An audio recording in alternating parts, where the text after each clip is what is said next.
Hey guys, welcome to another edition of the Monday Morning Tennis Rant. And the last video I posted on the Intuitive Tennis YouTube channel was about my tennis elbow problem. And I want to thank all you guys for the well wishes. And I'll be honest, it's been a very frustrating experience having tennis elbow. Interestingly, when I play full out, I don't really have any issues. I don't feel my arm at all. But unfortunately, it's more when I'm not warmed up and playing at my fullest. That's where I experience the most discomfort and pain. And for example, even lifting a phone up from the couch or the bed, doing this movement, very painful and something that I love to do at home. I have a ton of rackets, as you guys probably know, and I love to take swings with the rackets, go like this and just kind of swing the racket in the air. And that has also been unbelievably painful. And then when I do lessons and I hit very lightly, an incredible amount of pain. And unfortunately, this has led me to the decision to abandon playing with the shift, the racket that I love so much. I put a lot of thought into my decision to play with the shift, and I did play with it a lot since I made my first shift playtest video. And since January or February, I've been playing with the shift exclusively, and I played a ton of matches. I featured a couple of them, one against Andre, the other one against Mikey. And I thought, for example, in the Andre match that I was playing well with the shift, and in the Mikey match I was struggling a lot physically and mentally, and I didn't think I played my best tennis. But the reason why I'm abandoning the shift is not because it doesn't suit my game. I did think that it helped my forehand a lot, but unfortunately my elbow pain persisted, which was caused by another racket.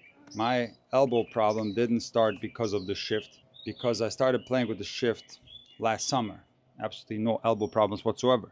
There was another racket that I'm not going to name that caused me a lot of pain. After a 1 hour hitting session with a 4.5 student, I experienced pain in my arm, and I made the mistake to further play with this racket that caused me pain because interestingly, I actually liked the racket and I thought I played well with it. So I strung it looser and I played a few more times with it, and I even played a set with it. And those few sessions with that particular racket absolutely destroyed my arm. Now, I'm not going to go into the specifics of this racket because tennis elbow is such a complicated subject. I've made several videos on tennis elbow, and mostly it's caused by string tension that's too tight, but there are many other factors such as technique, and of course a racket can cause tennis elbow. And if you happen to have tennis elbow, if you can, it's going to be very helpful to pinpoint the issue. So if you can figure out what it was that caused you to have pain, it's going to be easier to find a solution. And in my case, it was crystal clear that it was that one particular racket that caused me pain. And you would think that abandoning that racket would make the arm pain dissipate. But in my case, because I was in the middle of my testing phase, I was playing with so many different rackets, my arm pain persisted. And unfortunately, it even persisted with the shift, which led me to the conclusion to try my second favorite racket out of the playtest series, which was the Bevela Pure Drive, the 2021 version. But as I've been telling you guys throughout the series, I'm not playing well with that extended Pure Drive because my racket preferences have changed quite a bit. So I want to update you on a couple of things. I've been testing the Bevela Pure Drive, the 27-inch version. I've been playing well with it, and I made a video that's going to come out this week where I played a set, and my forehand felt good. Not quite as good as with the shift, but I thought I was hitting my forehand well. I was serving pretty decently, and my backhand was okay too. So I definitely like the 27-inch version, and I do like the 2025 version a little bit better than the 2021 version when it comes to the regular length racket. I feel like the racket is a little bit more muted compared to the 21 version. And right now in my game, I am looking for a little bit more control. Now, I borrowed the regular Pure Drive from Carla, who you might know from my channel. And Emma switched to the Pure Drive 98, and I borrowed a racket from her. And I've been using this Bevela Pure Drive 98, which is quite different from the regular Pure Drive. It's got a thinner beam. It's a little bit heavier. It's got a static weight of 305. And also it has a slightly smaller racket head size coming in at 98 square inches. And I got to tell you, this is one of the best rackets that I've ever tried. Incredible control, but yet you have that feel of power that you normally get from the Pure Drive. So I've tried this racket in a match too, and I came to the conclusion that while I do like this racket a lot, I am missing a little bit of that responsiveness that I do get with the regular Pure Drive. So I decided to play with the 27-inch version of the Pure Drive model. And I can report to you that after using this racket for 2 to 3 weeks, my arm pain has completely dissipated. I would say it's 99% gone. So I never had arm pain when I play full out, but now when I pick up my phone like this, I don't feel anything in my arm. When I swing the racket in the air like this and when I do these movements, I feel absolutely nothing. So my tennis elbow is pretty much gone, and a lot of people are confused how a stiff racket like the Pure Drive can get rid of tennis elbow pain. And like I said earlier, tennis elbow is something that's very complex. It's complicated, and of course you can get tennis elbow from a Pure Drive, but you can also get tennis elbow from a Wilson Clash. That's a very soft racket. So it's very complicated. It depends on the player. But the way I can describe it to you, and I've talked about this before, is that when I play very lightly and when I'm not putting a lot of effort into my shots, I still like my shots to have some power. And most low power rackets don't give me that. So I can't just bunt the ball around. I got to take a full swing, and I don't like that. And what's been happening with my arm pain is the following. When I get a racket that's low powered, I'm experiencing even more discomfort when I'm hitting the ball lightly. So when I started playing with the Pure Drive and I started doing mini tennis or very light hitting from the baseline, it felt so comfortable because I didn't have to put a lot of effort into my shots. I was bunting the balls back and forth, and the racket was doing a lot of the work for me, and that has eased a lot of the discomfort in my arm, and my tennis elbow is pretty much gone. So this is my experience. This doesn't mean that you're going to have the same experience as me and that you're going to be able to heal your tennis elbow. Everyone is going to be a little bit different. But as I've been saying in a lot of my racket videos, generally speaking, for a lot of players, what I'm experiencing is going to be true, that when you don't exert that much effort into your shots, in other words, when you play with a power racket, this can be easier on the arm. But in the world of modern polyester strings, you have to make sure that you string your racket loosely, because if you string your racket too tight, you're going to get a frying pan back, and it doesn't matter what racket you play with, you're going to destroy your arm potentially. So tennis elbow, super frustrating thing. Anybody who's suffering from it, I'm wishing you speedy recovery and that you find solutions that you can play tennis pain-free. And again, I want to thank you guys for the well wishes in my last video. But now let's get into professional tennis. And in this part of the season, I love the tournament in Halle because I used to live very close to that tournament where I grew up in Germany, and I was so pleased to see Bublik win that tournament. And he came through an extremely tough draw, and he beat Jannik Sinner in the second round, who is potentially still struggling a little bit from not converting those match points against Alcaraz. It's hard to say whether this will affect him at Wimbledon. My gut feeling is that it will not, but you could also make the argument that this might linger because it was a very hurtful loss. We can't see inside of Jannik's head, so we're going to have to watch him very carefully to see if there's a decline in form. But it is clear that the top position in the world has somewhat flipped. Jannik Sinner was the best player in the world all the way up to Rome. Even the fact that he was out for those 3 months didn't really matter. I was regarding him as the best player, but it is clear that now Carlos Alcaraz is the best player in the world. There's absolutely no doubt about it, and he's the #1 favorite for Wimbledon. But back to Bublik. He takes out Sinner, who he had lost to in Roland Garros very easily. But I was listening to the post-match interview with Bublik after he had got beaten by Sinner in straight sets, and Bublik was very positive, and he said the fact that he made that one set tight, which he lost 7-5. Now, if you remember, in the first set, Bublik almost got bageled. So Bublik, even though he lost quite easily to Sinner, he was very positive, and he thought that he made Sinner's life difficult on that particular day. And I got to tell you, I had the complete wrong image of Bublik. And let me tell you why. I've been on a bit of a crusade against underhand serves, and I've given up because they've become the norm now. But if you go back maybe 3 years, I made quite a few videos where I said that I don't really like underhand serves. I don't think this is something that's useful as a tactic. I don't see Alcaraz pulling out an underhand serve in the fifth set tiebreak against Sinner. So this is a questionable tactic. And unfortunately, in the comments section, everyone praises the underhand serve as the greatest tactic of all time. So I've come to accept the underhand serve, but I still don't think it's that great of a tactic. And Bublik, alongside other players, utilizes the underhand serve a lot. So for that reason, I was a little bit skeptical of Bublik as a player. And then there were a lot of outbursts that were magnified by short form content. For example, there was a match in the indoor season in France, I believe. I don't recall the exact tournament, but Bublik was down in the tiebreak, either 6-0 or 6-1.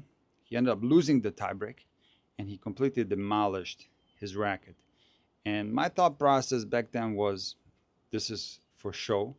He can't possibly be mad that he lost the tiebreak 7-1 or 7-0, because when you get down 4-1 or 5-1, you already lost the tiebreak. So you're not all of a sudden going to get mad when you finally lose that tiebreak 7-1. If you lose the tiebreak 7-5 or 8-6, that's different. So I had the suspicion that this particular outburst was maybe for show. So I had the wrong mental image of Bublik. I didn't really like him that much as a player. I'll be honest with you. Of course, I saw the talent, an incredible serve, unbelievably powerful ground strokes, incredible genius level type feel. But in my mind, I put him in the category of a Nick Kyrgios, someone that could be a lot better, but due to his antics and his mental game, he's not maximizing his potential. This was my honest opinion about Bublik maybe 2 or 3 years ago. But I can tell you that my opinion on Bublik has changed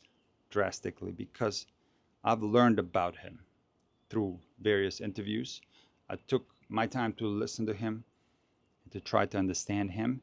And he is now one of my favorite players on tour. I put him easily in the top 5. And I want him to do really well. I want him to maximize his potential, get into the top 10, which I think he's highly capable of. He is a very intelligent person and a very introspective person, and also a very honest person. And I appreciate that about him very much. And it allows us viewers to learn a lot about the mental game that is so important in the game of tennis when somebody is as honest as Bublik is. Now, when it comes to his tennis career, it is so nice to see what's been happening because, as he said, after winning Halle, he was close to quitting tennis last year. And I dedicated a video to Bublik during Roland Garros where I went in depth how he was able to recover his form. But after an incredible Roland Garros run, Bublik is continuing to play with a lot of confidence. He is one of the best servers on tour. I'm going to go in a little bit more detail about his serve in a minute, but he has one of the best drop shots in the world. It's close to the Alcaraz drop shot. Maybe it's at the same level. He has incredible power from the baseline. He can hit the ball extremely hard off of both sides. Now, his forehand is a lot more heavier than the backhand, so he can put a lot of control and power on that side. He's a very dangerous player. He has the ability to come to the net. He has exceptional feel at the net. He has exceptional volley technique. And back to his serve, it is a great example why the power doesn't come from the legs. I recently made a video where I talked about the fact that the legs are very important on the serve, and they're going to allow you to serve with maximum power. But does all the power come from the legs? No, because you can kneel on the ground and serve possibly 80% of your power. So the legs add to your power and they make the whole service motion more effortless. And when it comes to players, it's important that each player finds a loading position that's comfortable for that particular player. So you can't generalize and say that everyone needs to aggressively load their body in the same way and have a deep knee bend and bend backwards and forwards. That's not going to work for every single player because some players will find discomfort with certain loading positions. And the Bublik serve is a beautiful example of someone delivering incredible heat on the serve, incredible precision, with a loading position that's not that aggressive, relatively speaking. So yes, Bublik does have a knee bend, but he doesn't bend backwards very far. That's somewhat related to his toss location. He likes to toss the ball between 12 o'clock and 1 o'clock. Bublik also will hit very hard on his second serve. He will go for a slice, rarely for a kick. So he likes to keep that toss in a very similar location. And for that reason, when you look at his upper body, when he's fully loaded, it's straight, where some of the best servers in the history of tennis were bent backwards a little bit more. For example, Roger Federer or Pete Sampras. So back to the video about serve power that I made a few weeks ago. The most power comes from the swing itself, and the body needs to support the swing. So what we can all learn from the Bublik serve is that you have to find a loading position that's perfect for you. And back to that video that I made in which I was explaining some of the issues that I face on my serve. I am an older guy now, okay? I have some physical limitations. So when I try to load aggressively on my serve, I actually get a lot less power. And when I adapt a loading position that's more similar to Bublik, I can get out of that loading position easier, and I therefore get more power and more control. Another super impressive thing about Bublik was the fact that he was able to beat Medvedev.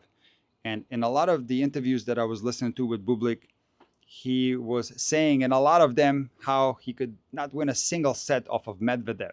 And I thought that he has a mental block against him, and it's going to be impossible for him to win against Medvedev. And when it comes to players facing other players from the same country, there's often a deep history of competition.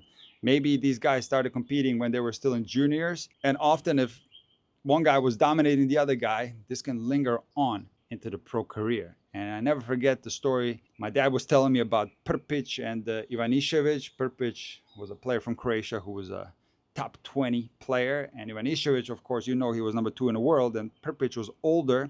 So Ivanišević always had a bit of a mental block against Prpic. Even when he was ranked 2, he would still lose to Prpic, who was ranked much lower than him, and he would lose to him on indoor carpet, which makes absolutely no sense because Prpic was more of a clay court specialist. Another match where you can see this play out was Munar against Alcaraz in Queens. So Alcaraz was on absolute fire in the Queens tournament, and there was one match where he showed a bit of an up and down performance, and that was the match against Munar that he could have easily lost. And Alcaraz, after the match, said that he was very nervous in that match. So again, when you have players face each other that are from the same country, this adds an additional amount of pressure on the players for sure. So the fact that Bublik was able to beat Medvedev in the final of Halle is an unbelievable accomplishment, and he now goes into Wimbledon as an absolute nightmare for anyone in the draw. Now, Bublik is going to be seeded,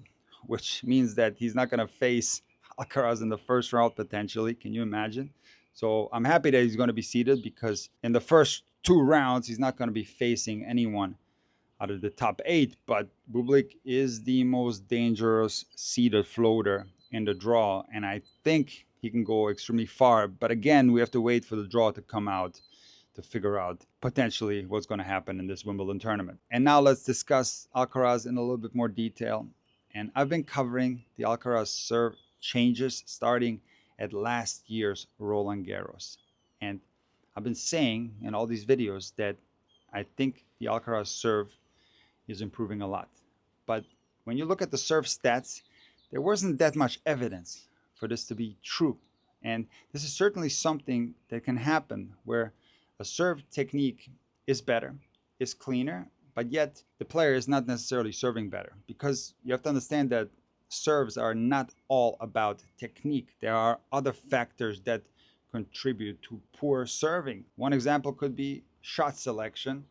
If that's poor, that's not necessarily dependent on technique. But in any case, I didn't really see that many improvements in the Alcaraz serve based on stats, but I saw huge improvements in the Alcaraz serve technique. And finally, we all got to see how much better the Alcaraz serve is at this year's Queens tournament. In the semifinal and the final, he served 33 aces, which is absolutely insane. In the entire tournament, he served 60 aces. And in one instance in this final against Lehechka, Alcaraz served 4 aces in a row, Sam Querrey style. So finally we see evidence of an improved Alcaraz serve. And if he plays like this, he's going to be unbelievably tough to beat. He is the best grass court player in the world. There's no doubt about it. One question that I often ask myself, what's the better surface for Alcaraz? Is it clay or grass? Maybe you guys can comment down below and let me know what you think. I think it's tough to call. I think he's equally good on both. And like I said before, center is a bit of a question mark. Alcaraz is the clear favorite for Wimbledon. By far the best mover on grass. He has the variety. He now has that big serve that's going to help him out a lot, especially when some of these matches get tight. But again, I'm not going to speculate on anything regarding Wimbledon until I see the draw. So look out for a draw prediction video coming out later this week.